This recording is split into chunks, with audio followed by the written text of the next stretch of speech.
Hello everyone. जैसा कि हम लोग अपने अंतिम कक्षा में साइमन कमीशन के बारे में पढ़े थे।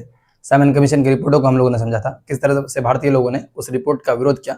भारत के लोगों ने साइमन गो बैक का नारा दिया, साइमन को यहाँ से जाने के लिए, वापस जाने के लिए कहा। लेकिन साइमन कमीशन जो है यहाँ पर अपना रिपोर्ट तैयार कर दिया और 1930 में उस रिपोर्ट को प्रकाशित कर दिया। उसी के आधार पर जो है गोलमेज सम्मेलन बुलाया जाता है। गोलमेज का सबसे पहले अर्थ क्या होता है, यहाँ इंग्लिश में लिखा हुआ है राउंड टेबल कॉन्फ्रेंस। अब इसको हम लोगों को समझना है आसान भाषा में कि राउंड टेबल कॉन्फ्रेंस का मतलब क्या होता है। राउंड टेबल, अंग्रेज ये नाम और ये चीज़ इसलिए दर्शाना चाह रही थी। अंग्रेज बता रही थी कि जो अंग्रेज हैं और जो हम भारतीय हैं, सभी को एक जगह लाकर बैठाकर इस राउंड टेबल में कोई बड़ा या छोटा नहीं होता। जैसे सपोज दैट आप ये सोचिए कि आप एक ऑफिस में गए और ऑफिस में आपने इस तरह का टेबल देखा होगा। कभी भी ऑफिस में कभी राउंड टेबल नहीं रहता। इस तरफ जो बैठा हुआ रहता है वो हेड होता है, बाकी इस साइड जो बैठे हुए होते हैं वो एम्प्लॉय होते हैं, जो उसमें काम करने वाले होते हैं। तो ये कहीं ना कहीं एक समान तो नहीं है, सब यहाँ पर एक समान नहीं है। लेकिन यहाँ पर जो है अंग्रेज दिखाना चाह रहा है कि यहाँ कोई मालिक नहीं है, सब समान है और यहाँ पर सब अपनी बातों को आकर रखे। उसके आधार पर फिर चर्चा होगा। यानी साइमन कमीशन का जब रिपोर्ट आया 1930 में, जब साइमन कमीशन का रिपोर्ट आया तो उसी की समीक्षा करने के लिए, जब 1930 में रिपोर्ट तैयार हो गया तो उसी की समीक्षा करने के लिए गोलमेज सम्मेलन बनाया। क्योंकि भारतीय लोग उस रिपोर्ट का बहुत बहिष्कार कर रहे थे, उसका बहुत बहिष्कार कर रहे थे, इसीलिए उन्होंने सोचा कि हम भारतीयों को बुलाते हैं और यहाँ पर डिस्कशन करते हैं कि आगे एक्चुअल में करना क्या है। तो इसके लिए जो है अंग्रेजों ने गोलमेज सम्मेलन बुलाया।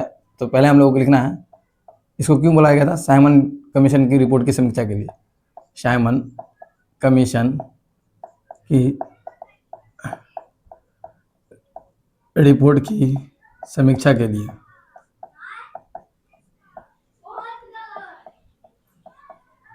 साइमन कमीशन की रिपोर्ट की समीक्षा के लिए क्या बुलाया गया, गोलमेज सम्मेलन।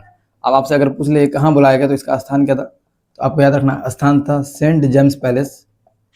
Saint James Palace. अभी हम आपको इस वीडियो में इंट्रो देंगे साइमन कमीशन के बारे में, ये जो राउंड टेबल कॉन्फ्रेंस हुआ इसके बारे में आपको हम बताएंगे कि राउंड टेबल कॉन्फ्रेंस क्या था, कब कब हुआ, कैसे हुआ, कौन कौन सा राउंड टेबल कॉन्फ्रेंस हुआ। उसके बारे में हम अलग से एक बढ़िया वीडियो, अलग अलग से छोटा वीडियो लाकर उसमें पढ़ेंगे। एक साथ ज़्यादा नहीं देखना, हम लोग को कम बातों को पढ़ना है और ज़्यादा ध्यान रखने का प्रयास करना है। सेंट जेम्स पैलेस लंदन में हुआ ये। उसके बाद जो है उस समय सम्राट हुआ करता था वहाँ, और सम्राट का नाम आपको याद है। सम्राट का नाम था जॉर्ज पंचम। जॉर्ज पंचम। और उस समय उसका प्रधानमंत्री हुआ करता था। तो प्रधानमंत्री तो आपको मोस्ट इंपोर्टेंट में याद रखना है। प्रधानमंत्री अगर आप 10वां में पढ़ रहे हैं तो बहुत इंपोर्टेंट से आप फैक्टर में आपको याद रखना है। प्रधानमंत्री का नाम जो है रैमजे मैकडोनाल्ड।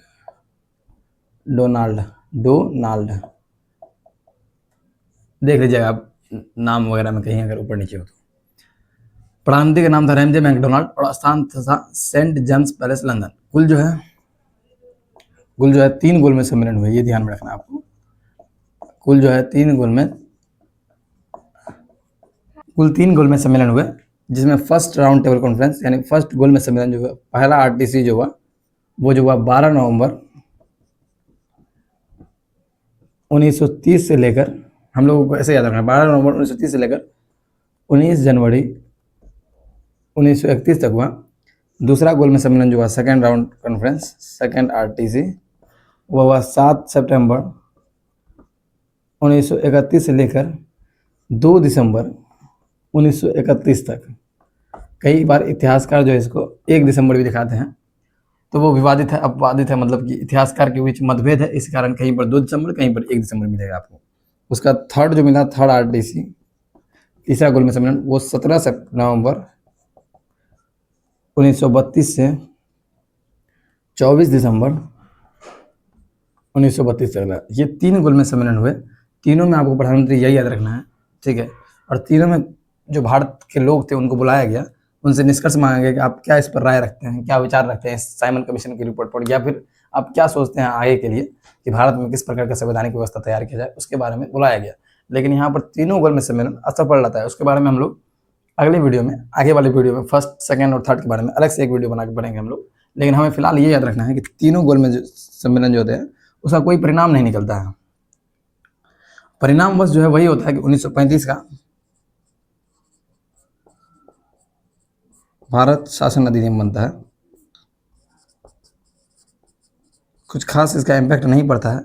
उसके बाद 1935 में भारत शासन अधिनियम आता है, वही साइमन कमीशन की रिपोर्ट के आधार पर, और ये गोलमेज सम्मेलन में जो कुछ चर्चाएं हुई उसके आधार पर। हालांकि इन तीनों में कुछ निष्कर्ष वगैरह नहीं निकलता है।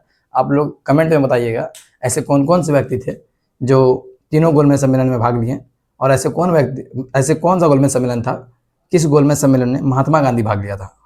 ये बात आप लोग कमेंट करके बताइएगा। और वीडियो कुछ इन्फॉर्मेटिव लगे, अच्छा लगे, कुछ इससे आपको मदद मिला हो, ज्ञान में आपके बढ़ोतरी हुई हो, तो वीडियो को लाइक करें, चैनल को सब्सक्राइब करें, वीडियो को शेयर करें। Thank you.